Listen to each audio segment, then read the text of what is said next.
लोहरपुर गांव में सूरज की किरणें जैसे ही धरती को छूती, एक झुग्गीनुमा घर से चूल्हे की हल्की आग जल उठती। वही घर था हरिया, उसकी पत्नी सुशीला, 10 साल के बेटे छोटू और बूढ़ी अम्मा बिस्ना देवी का।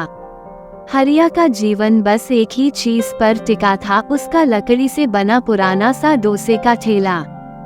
सुबह 4 बजे उठकर सुशीला बैटर तैयार करती, दादी अम्मा सिलबट्टे पर चटनी पीसती और हरिया अपने पुराने खड़खड़ाते पहियों वाले ठेले को धक्का मारता हुआ लोहरपुर की मंडी तक ले जाता।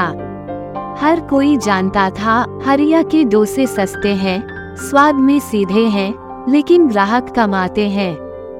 हरिया अक्सर कहता, हमारे डोसे में ज्यादा कुछ नहीं, लेकिन ईमानदारी जरूर भूली है। पर लोहरपुर के लोगों को अब कुछ नया चाहिए था।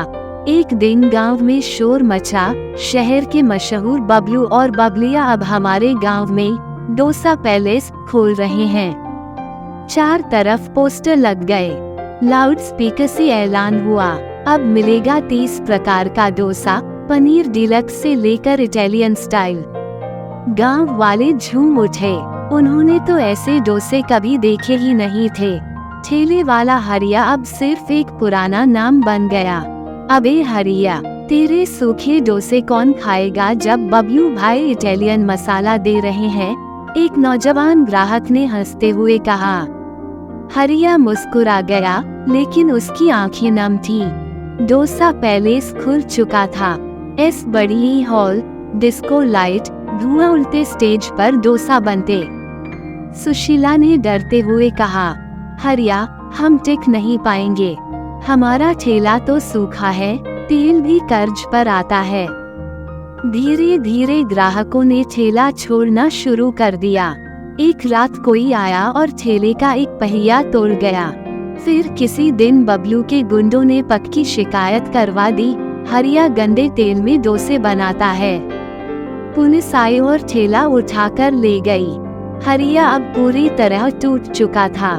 छोटू की स्कूल की फीस बाकी थी, दादी की दवाइयाँ भी बंद हो गई थी। उस रात घर में चूल्हा नहीं जला।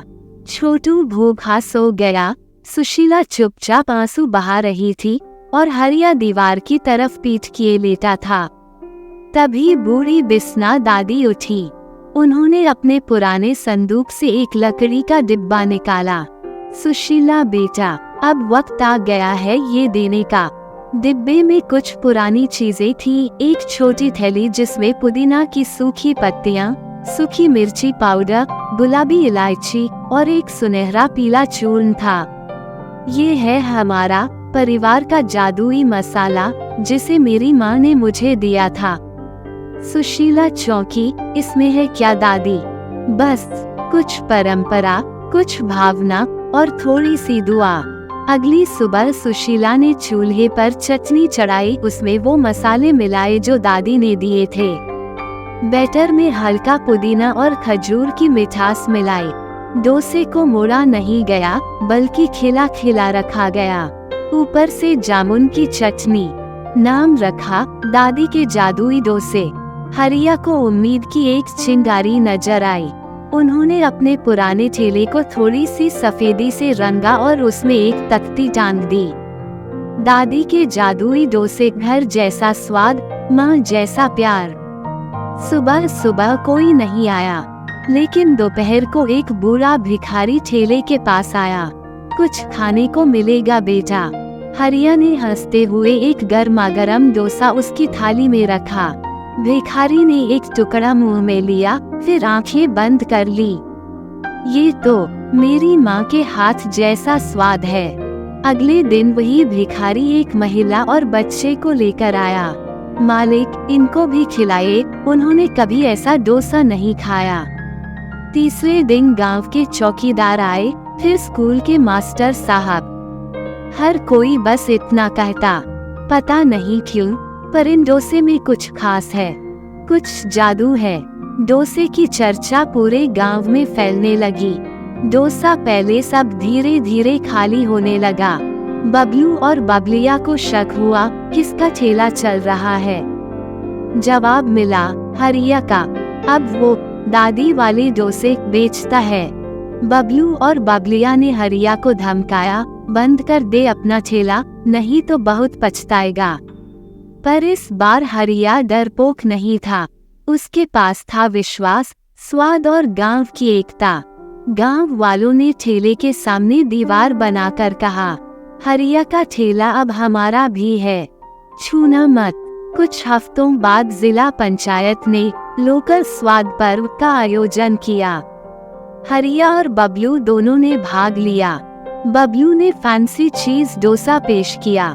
हरिया ने अपने जादुई मसाले से बना दादी वाला प्यार डोसा पेश किया, ऊपर से मूंगफली और गुड़ की चटनी।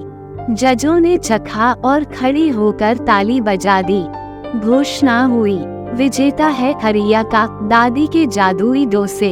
अब हरिया के पास अपना छोटा सा ठेला नहीं, बल्कि दादी अम्मा डोसा घर नाम का सुंदर सा ढाबा था। सुशीला वहाँ बच्चों को खाना बनाना सिखाती। दादी अम्मा अब रोज तुलसी चुनती और छोटू स्कूल से आकर ग्राहकों को पानी पिलाता। बबलू बबलिया गांव छोड़कर वापस शहर चले गए। गांव में अब रोज यही कहा जाता, जिन्हें डोसे से ज्यादा अपनापन चाहिए वो हरिया के ढाबे चलो। सीख, भोजन में स्वाद नहीं, भावना महत्व रखती है। पैसे से होटल सजाया जा सकता है, पर प्यार से दिल सजता है। जो माँ की रेसिपी है वो कभी फीकी नहीं होती।